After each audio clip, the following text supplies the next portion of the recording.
In the Abossey Kai Spare Parts Dealers Association have announced plans to close down foreign-owned retail shops in the business enclave today if no intervention is made. The standoff between local spare parts dealers at Abossey Kai and foreign traders is intensifying. This comes as the Abossey Kai Spare Parts Dealers Association has issued a 3-day ultimatum to foreigners engaged in retail trading to shut down their shops, citing breaches of Ghana's investment laws. Why I will not go? Let me and you go there. You think I'm afraid to go there? Hello there. Thank you for clicking. I really appreciate you for stopping by. My name is Lillian, and to my returning viewers, I appreciate you for coming back. Kindly like this video and feel free to subscribe to the channel. Yeah, I saw this video and it is about the closing down of some shops belonging to Nigerians in Accra, Ghana. This is something that have been around for a while, but the last time we saw something like this was about 4 years ago, and then right now it is back again. I'm talking about the retail businesses in Ghana. Some Ghanaians are saying no to retail businesses by foreigners in Ghana, so they are not going to allow it. So let's get into the video so you can hear directly from the horse's mouth. Feel free to leave your thoughts down there at the comment section of this video. The standoff between local spare parts dealers at Abossey Kai and foreign traders is intensifying. This comes as the Abossey Kai Spare Parts Dealers Association has issued a 3-day ultimatum to foreigners engaged in retail trading to shut down their shops, citing breaches of Ghana's investment laws. My colleague Emmanuel Opong was at the trading enclave and has filed this report. At the busy spare parts trading enclave in Accra, the usual bustling streets carried a different tone. A public announcement vehicle patrolled the hub, warning foreign retailers to vacate within 3 days.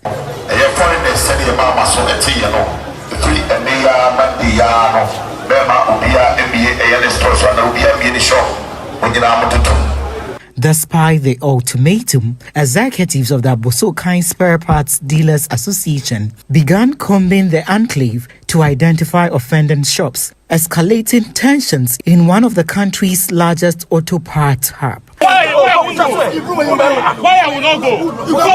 Let me and you go there. You think I'm afraid to go there?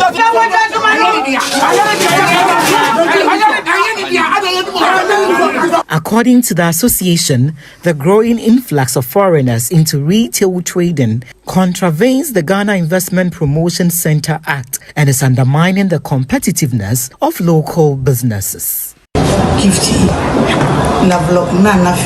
the General Secretary of Abossey Kai Spare Parts Dealers Association, and my chairman Henry Ochu Jr. He is engineering all this issue. We have seen that the foreigners are disturbing us. Government has come, government has gone. They've not been able to do anything about this issue. And this is affecting we, the members of Abossey Kai here. And so we are taking it upon ourselves to handle this matter internally. We've given them information that they should willingly close their shop by themselves and then come and sit down with us. We've given them Wednesday, 2 o'clock for their leaders to come and sit down with us, so that what we have, we will tell them. And you all know that petty trading is for Ghanaians and Ghanaians alone. And so they cannot come and do petty trading with us here. Their own is to come and supply and go. So we expect them to do that. They should just come, supply, and then take your money and go. But they should not come and do petty trading here with us. We will not allow that. It's been going on for too long, and this time it's becoming too much. How is that affecting business? Yes, it's affecting us because they have their own way of bringing the goods without passing through the approved way. And so they can sell it cheap. Sell it anyhow. They don't do duty, don't do anything. They have their own ways to bring the things, and we don't have that. And they have a way of getting money. We don't have that. We don't have support. Nobody is supporting us. Even if you go to bank, you want money, 36%. It's not that it has come down. It's not easy for Ghanaian business people, the SME and the petty trade. It's not easy. And so we are saying that we need the government to listen to us. They should put their foot down so that this matter will be solved once and for all. And by this time, we the association, we have taken it upon ourselves to deal with this matter internally here, because it's affecting we the spare part dealers directly. So we want to deal with this program directly. We are giving them 3 days to do this. Today we'll go around, we'll go humbly talk to them for them to understand. Then we talk to their leaders on Wednesday. If they hit to listen to us, that's where we bring in the authorities. We send our letter to the police, give them 5 days, and then we write a letter to all the institutions that they're supposed to come in. And then from there, we do what we want to do. Which means that from today to Wednesday, you will go around to have a peaceful discussion with them. Yes. You know. So is the trade minister aware of this? No. Happenings? Yeah, we've not informed them. But I'm sure the GIPC is aware. We've not informed them because we want to deal with the matter internally here ourselves. We talk to them, dialogue with them, for them to understand what we want, what we are saying. After that, after 3 days, if they don't listen, that's where our letters will go around, give the police 5 days, and then do what we want to do. I want to understand why this issue keeps coming up, but then is it coming on the back of the recent announcement by the president with respect to the minimum capital requirement? After leading a team to ensure foreign traders operating against the stipulated rules comply by shutting down, Chairman of the association, Henry Okai, further cautioned Ghanaians against fronting for these traders. We are going to prosecute them. We are going to use the law. We are going to use the law to prosecute them. You can't front for a Nigerian. You can't do that. It's against the law. You understand? So if we find any Ghanaian fronting for a Nigerian, we are going to prosecute the person. Because if a Nigerian is wholesaling to me and doing retail in the market, obviously he is going to do better than me because he is giving me the product. And that is what we don't want in the market. In the Abossey Kai Spare Parts Dealers Association have announced plans to close down foreign-owned retail shops in the business enclave today if no intervention is made. The association's director of communications, Techi Ado, speaking with our sister station Adom FM, explained that the move is intended to enforce the Ghana Investment Promotion Act, Act 865, which restricts retail trade to Ghanaian citizens. This afternoon, the spare parts dealers say they feel like orphans in their own land. We cross over to Abossey Kai, where Adobia Sari is on standby. Adobia, what can you report? Get their concerns and exactly what they are going through and who is to blame for some of these things going on. This is Mr. Anoba. He is the owner of the Good News Shop. Sir, how are you? By the grace of God, how are you too?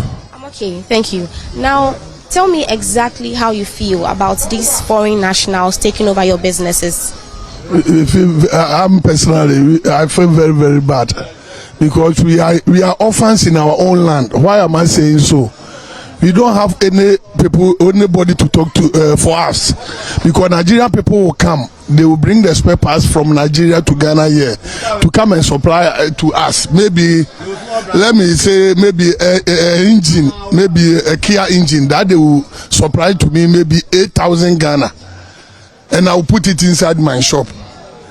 Somebody will go to that person who sold his own to me for 8,000, and the person will give it to the customer 7,000 cedis. So the person will say, okay, mine is higher. So they will patronize their Nigerians. Another thing too, when you are there, like 1 month you will not say anything. GRA people will come all of a sudden. They will come, you talk to them nicely, but they will come with hefty security people, and they will talk to you anyhow, without maybe coming down to explain things to you. When you are explaining things to them, no, they will look inside your shop and they will say, okay, you have to pay GRA this year 10,000 Ghana. Bring it or you lock your shop. That's how they tax? Nowadays, that's how they are terrorizing. I would say there's terrorizing. They are terrorizing we Abossey Kai people now. So right now, if they are coming, a lot of people will lock their shop, go and stay somewhere after they have gone, before they will come. And the Nigerian people, one thing they are doing is they will come and hide the shop.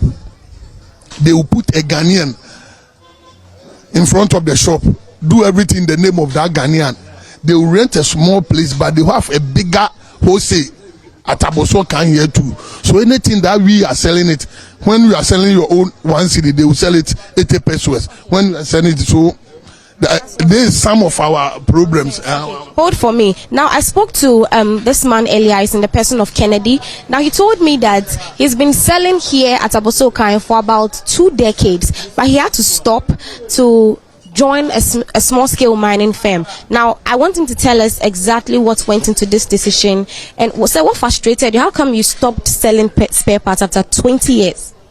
Yeah, as my brother was saying, the intimidation in doing business in Ghana here is highly worried. The frustration. Look at a young man like me, hustling to get capital, have my own shop, rent it, and then trying to make a living. Or suddenly a revenue authority will come to you that we have seen you open a shop. I know I've opened a shop, I have to come and register with you. But as soon as you give yourself to them, it's like they have gotten you. The intimidation that they will bring to you, kind of story, what you have not done, they will tell you have done. Especially bringing these VAT issues and other stuff. I've suffered a lot from their hand. Finally, I have to close the shop and relocate to somewhere. Up to now, almost about 5 years that I stopped operating the shop. GRB is still calling me. They can't even come to call me and ask me. It's a long time we see you. Come, if there's a help, we'll help you. Conversation time. Anything we fail to resolve today, we will live with it forever. So what is the way forward? Because this is not the first time we are seeing this in the news. 4 years ago, some group of Nigerians even took to the streets to protest against what they called harassment by the Ghanaian authorities against the Nigerian-owned shops here in Ghana. And then here we are, 4 years later, we are talking about the same thing. So what is the way forward so we can coexist in peace? Is it to obey this law? So, I don't know. What do you think? If I say anything, they are going to say I'm taking side with Ghanaians. Trust me, if this is my country and I have nowhere else to go, I might likely want to put up a fight to protect my interests because this is my only place that I know. Clearly, as you heard in the video, now you can see the last man that spoke. That is a tired man here, a man that have given up. Like, okay, you know what? I am sick, I am tired, I am done doing, so I'm just going to be jobless. I will be jobless. Yeah, I'm going to sit down and do nothing again. So what are we going to do? Are we going to keep sentiment aside and our emotions aside and face fact? As a foreigner, you are supposed to bring goods to Ghana, but you are not allowed to retail these goods. You are only allowed to supply these goods to the locals, go back to Nigeria and bring more goods to Ghana, supply and go back again. I don't know how hard this is. Is this supposed to be something that is hard? Now, there was a time I talked about Ghanaians allowing themselves to be frontliners for foreigners, especially my fellow Nigerians. I don't know how you took it. Some people took it that as you, Joanna, but I was just telling you nothing but fact. If you allow yourself to be frontline, like you allow yourself to be used, do you know the damage that is going to cause to the economy of your people? I mean, please, I'm not going to help anybody in Nigeria do that. If you come to Nigeria, all that you are supposed to do, I'll help you to get it done.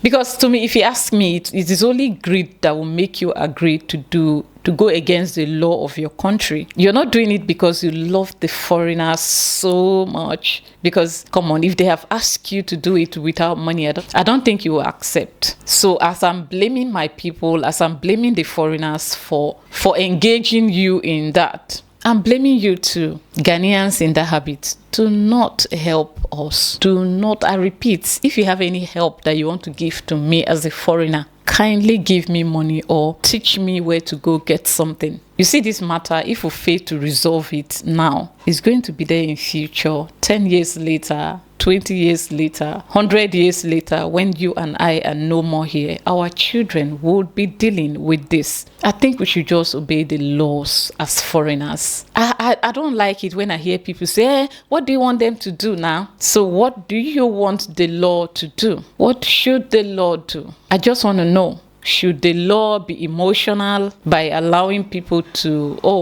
let them do it now, they're our brothers? This thing is not supposed to be hard, if you ask me. It's quite embarrassing to agree that some Nigerians are greedy, and greedy they are. Now, if this is not greed, tell me what this is. You own a shop where people come to buy from you, and then it's not okay. You still manage to own a small shop, and they use a Ghanaian to front line and then be selling. Is that not greed? That thing is greed.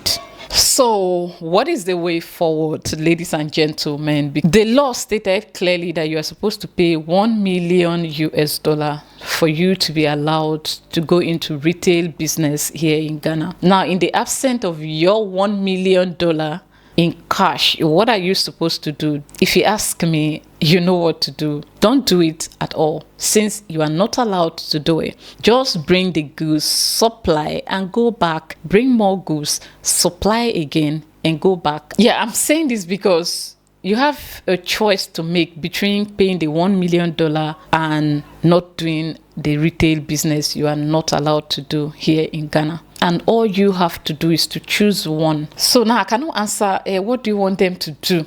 I don't know. Maybe we as foreigners, we might have to deal with the government directly for them to mend the law to suit us. That way I'll be able to answer the question. Otherwise I cannot, because before the government of Ghana agreed to join the ECOWAS member states, I know they knew what they were doing, because they know what they were getting themselves into. In as much as the government of both countries are doing it for the good of both, countries, they still want to look out for their people. So the government of Ghana knew what they were getting themselves into, and they came up with, okay, this is my terms and cons.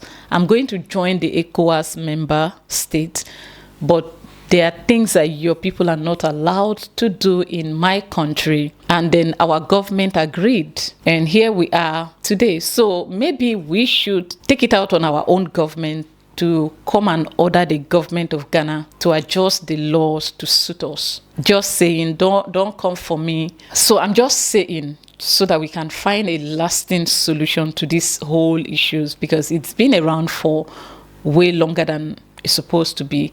And if we don't handle it carefully, we might pass it on to the next generation. Now, if you ask my opinion, what do you think should be done and how to go about it? I will simply say, okay, there should be something like a jail term for any offender, any foreign national that indulge in the retail businesses in Ghana that they are not supposed to. Bear it in mind that it's not all the businesses that foreign nationals are not allowed to indulge in Ghana. If you are selling goods for the Nigerian community, like food stuffs, the Nigerian food items and all that, it's not a problem. So maybe you consider doing that, or you pay the $1 million, or you don't do it at all. I'm done with this video. I will see you in my next one. Bye.